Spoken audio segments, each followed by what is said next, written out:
Hello, spiritual warriors. It's Erika Schreck, and I am bringing you your new material for the January through February 2021 timeframe for our spiritual warrior tribe.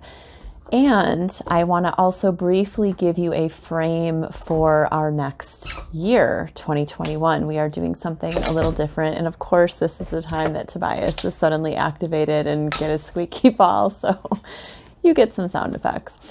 All right, so 2021, as I sat with this year and as I sat with the new material for us, I just kept getting this very strong message around ritual. And it kept coming in as year of ritual. So we're going to do year of ritual for our spiritual warrior tribe in 2021. And I'm so excited about this because I want to just say briefly and remind you that the definition typically, and the one that I use and work with for spiritual warrior, is someone who identifies what's not working in his or her life and then discovers and or learns tools to create more joy, peace, and ease in his or her life. So this is about doing the work, and this is all about tools and practices that support us on bigger levels, on the daily level, through specific situations. So if I can share that with you even more, and again, it's all about walking the talk, then I feel like I'm doing what I intended for our group. And so for our first task, for our first ritual, it's more of setting up an environment and creating a space for this practice. And that simply is create an altar. And some of you are very well versed in altar work and have done altar work with me before. What feels so different and sweet about this, and I, find myself in this place a lot. I'm actually purposely sitting, and I love how the candlelight is coming across on the screen, but I'm sitting by a new moon altar that I created for my community, my new moon spirit community recently. And so I have very specific items on here.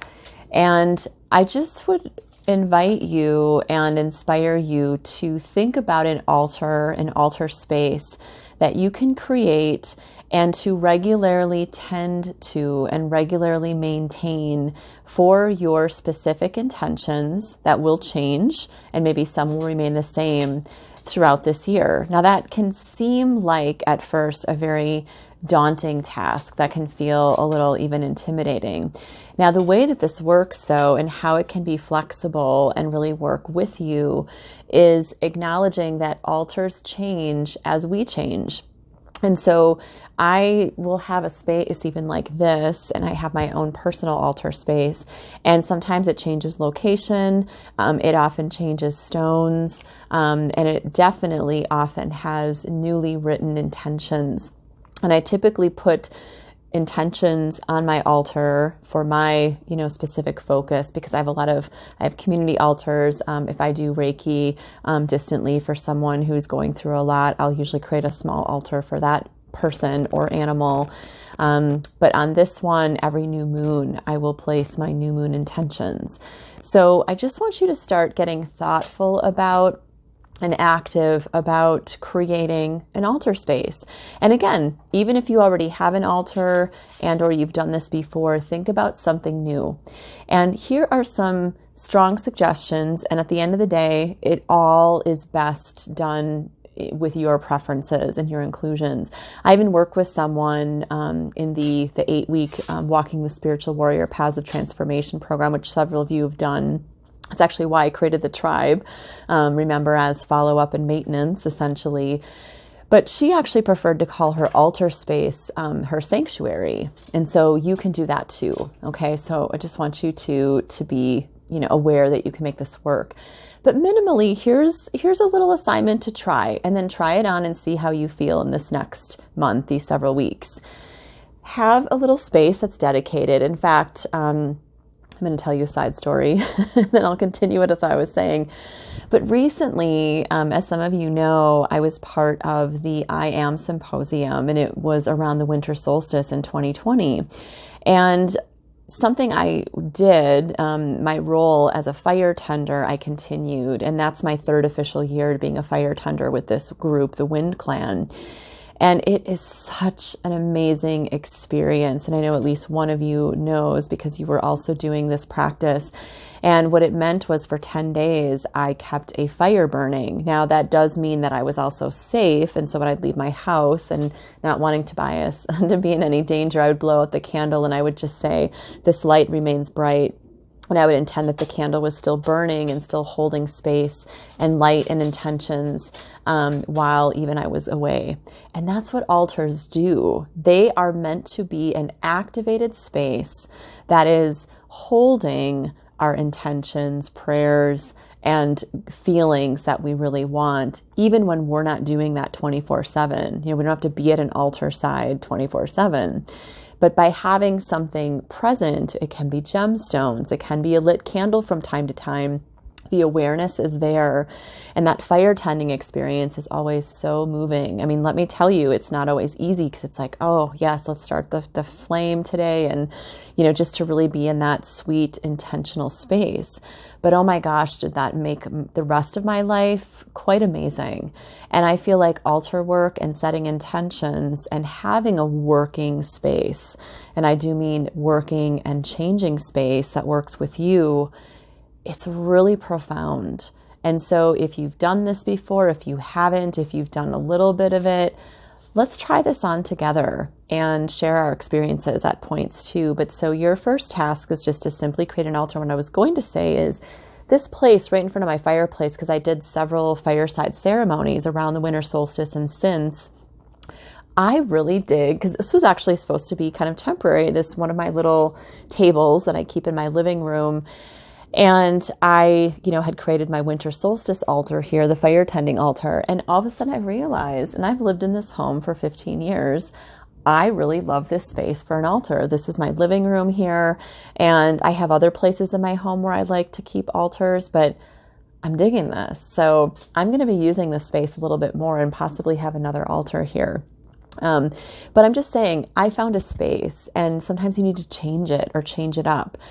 I'd also invite you to, again, plan to put written intentions on your altar. It can be at a new moon cycle. It can be right now.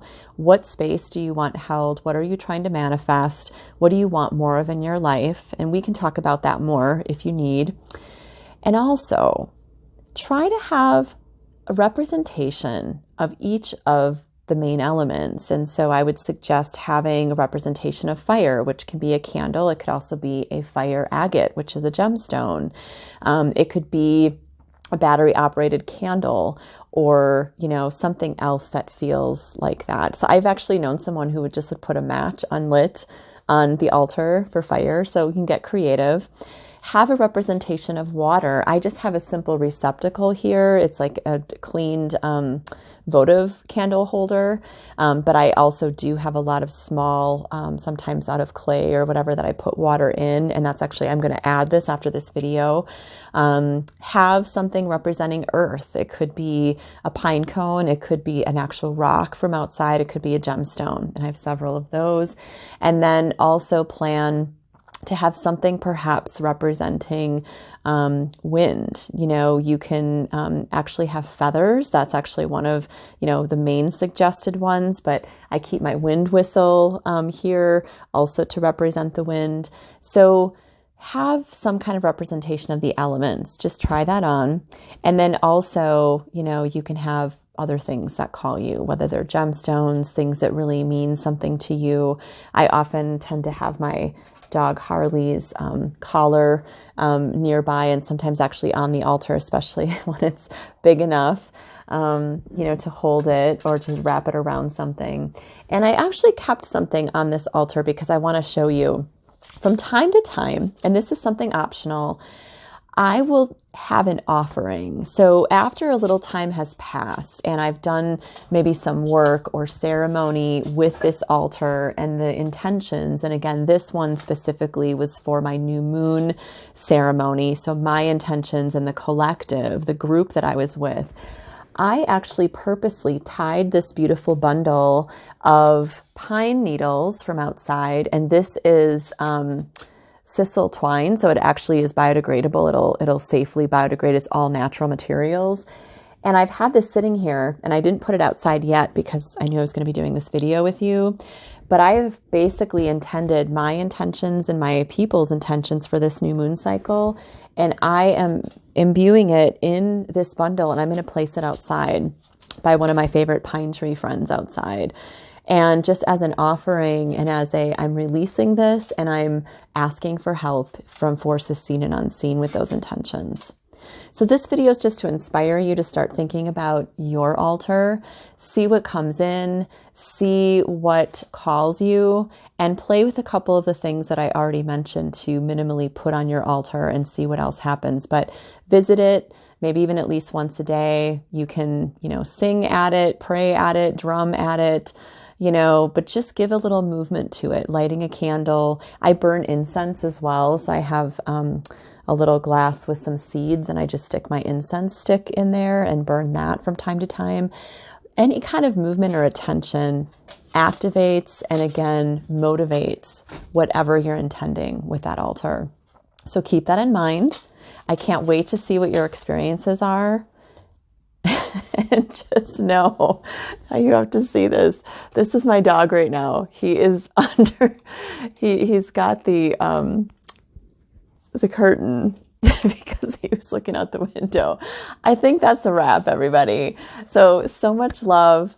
I am just sending you all kinds of blessings, and I'm so excited to do a year of ritual, and every month it's going to be a little bit different, but let's get started with a solid, sweet foundation of creating an intentional altar that will change with you, but will be a symbol that will move with us throughout this journey. I can't wait. Be well.